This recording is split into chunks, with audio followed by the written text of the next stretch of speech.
love to talk to you about it more. Now we can move on to some social media marketing things. So within my salon, I actually am a mentor. I do a mentorship with some stylists in my salon. This is my second round of mentoring. Last year I mentored a stylist within my salon on her social media marketing, and it went so well. I learned a lot, and it was really cool to just watch her thrive through that mentorship.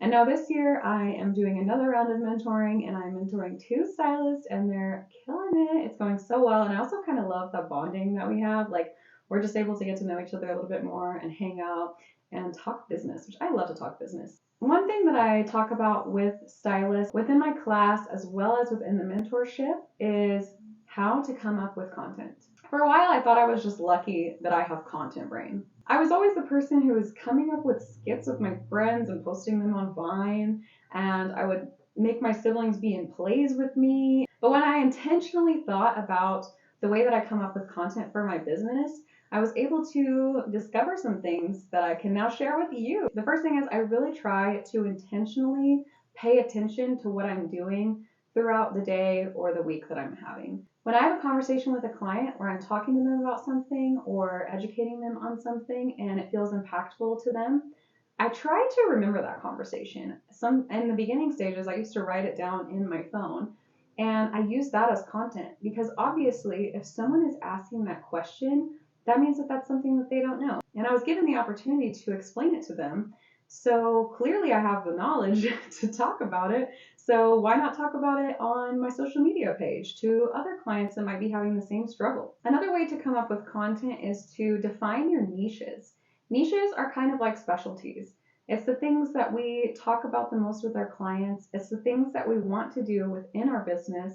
And it's the things that we're most knowledgeable about. So if you clearly define your niches, then you can just use those and find topics within those niches to talk about on your social media page. Take this entire video, for example. My niches within my business are color specialist, hair health and product recommendations, and social media marketing. And guess what I'm talking about in this video? Hair health, color maintenance, and social media marketing. So defining your niches can really help you come up with content for your page and things to talk about. Another way is to get inspired. We have the internet at our fingertips. We literally have the internet in our pockets on our cell phones. Use what other creators are talking about. Use the internet. You can literally Google hair health tips or whatever you want to talk about, and you can usually find information that's worth sharing. With getting content directly from other creators, it is important to have integrity and know when to credit someone.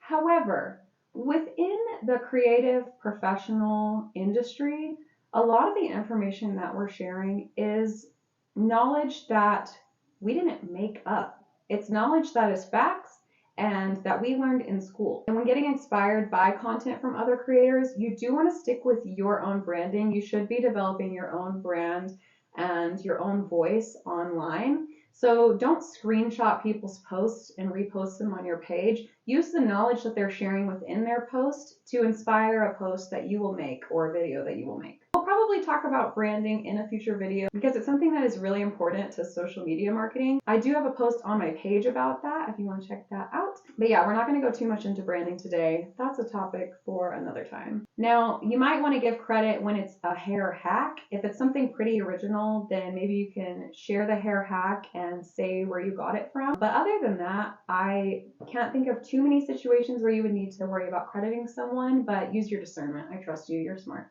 So let's say you finally got some inspo and you know what content you're going to make. One thing that I talk about to my mentees and something that I talk about in my class is showing up and showing your face. This really taps into a topic that I talked about in the last video, which is trust and authority. Trust and authority is a type of relationship that you want within your client, stylist, or client professional dynamic. So showing up and showing your face and using your voice can help to build that trust and authority and help people to relate to you and feel connected to you. Because at the end of the day, this business that we're in is relationship driven. This industry is built on relationships, and clients don't always want to book with someone that they don't recognize. Faceless accounts can do well, and I know plenty of stylists who are successful and they only post hair content. But one thing that I've noticed is it's a lot harder to make an impact that way, especially for people who are newer in the field.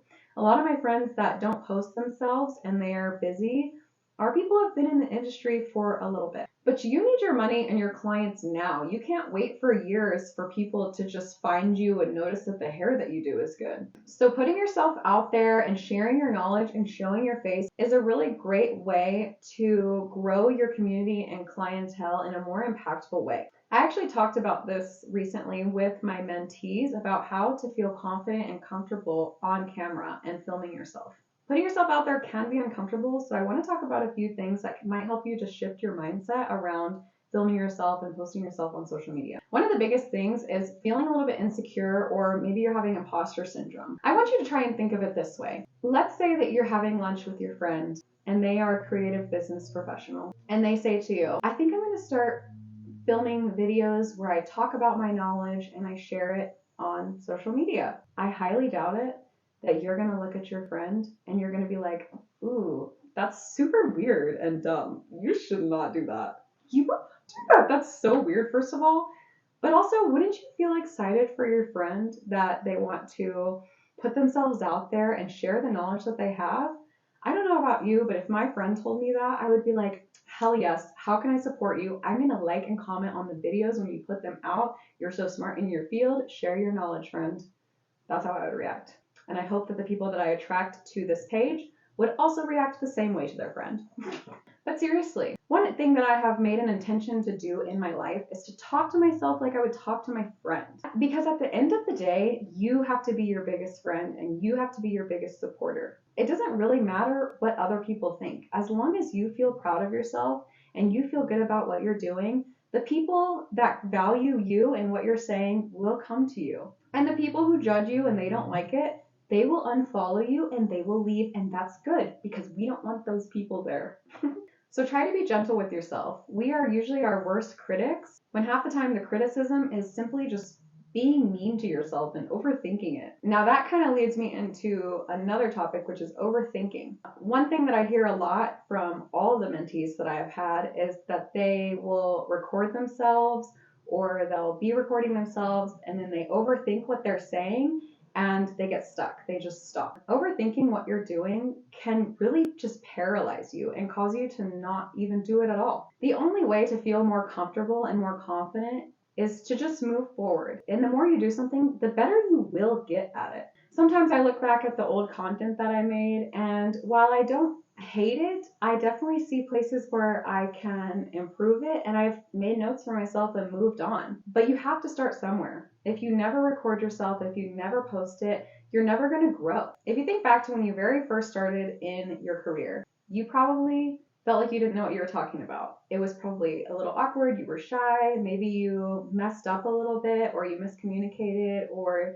you just weren't feeling like you really knew what you were talking about. But the more you do it and the more you show up, the more comfortable you got with it and the better you got. Tell me I'm wrong. Tell me I'm wrong. Whenever I first started doing hair, I wasn't that confident. I was a little bit shy, and I honestly would pick up the scissors or my clippers or whatever and be like, who allowed me to do this? And it was imposter syndrome speaking. But I kept showing up and I kept doing the damn thing, and eventually it got easier and I got more comfortable and I got better. The same rules apply to content making and social media marketing. The more you do it, the more comfortable you will be and the better you will get. So you have to start somewhere. Just post the video and move forward. You can't grow if you don't start. Self-doubt, negative self-talk, and overthinking will only hinder you from growing and moving forward and building your business. It's 2024. Let's be nicer to ourselves. Put yourself out there. You paid all that money for your training, for your schooling. You have knowledge to share. I promise you, you're smart. You know what you're talking about.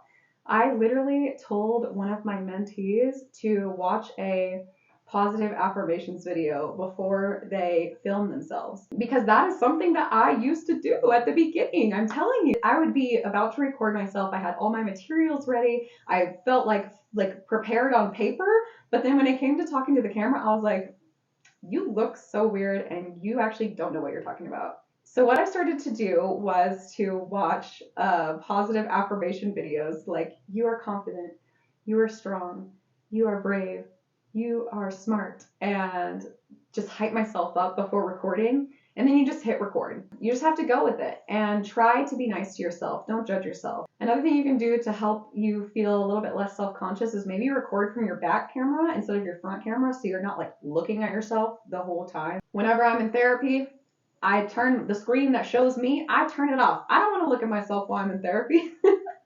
Such an interesting parallel, but it's true. Like, you don't always want to look at yourself. Also, one of the biggest tips that I share to pretty much everyone that I talk to about recording videos and posting them is to just continuously film and then cut pieces out. Don't start and stop the video over and over again. You're going to lose your flow, you're going to lose your groove, and that's going to make you overthink what you're doing, and you're just going to get stuck in your own head.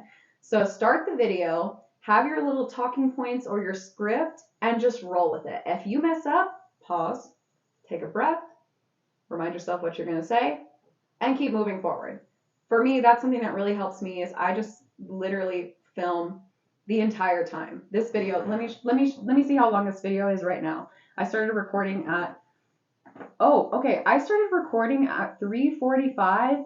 It is 4:45 right now, and I am pretty much done. But let's see how long this video is. I've been recording for an hour. Do you know, if I'm not going to include them because that's too much, but I would stop, remind myself what I'm talking about, and continue, because I have messed up many times in this video. You just don't know, because I cut it. So you just film yourself and cut it. A video app that I love. I will preach this forever. I've actually used it for so long. My video editing app is Splice. Splice, it's the best. I started using it in high school because I was in theater and we had to make little short films and things. And so we used Splice to cut them up and edit them. And I have tried other video apps along the way, and Splice just keeps coming through. It's the best through and through. Highly recommend Splice if you need a video editing app. Those are some of my tips to how to feel more confident when you're putting yourself out there online. Let me just say this really quick. Are you judging me for putting myself out there and sharing my knowledge? If you are, you can leave. But my suspicion is if you're watching this right now, you're probably not. So if you're not judging me for it, don't judge yourself. If you post a video showing your face and you need a hype woman, comment on one of my videos. Be like, just posted my first face video, and I will literally go hype you up. Don't judge yourself. Be nice to yourself. I promise it's going to be okay. That is all that I have for you today. If you missed the last video, it's not my favorite video, but like we just talked about, we have to move forward. If you missed my last video, go check it out. It's on my YouTube. I hope you guys learned a lot in this video, and thanks for sticking around. I can't wait to see you in the next episode.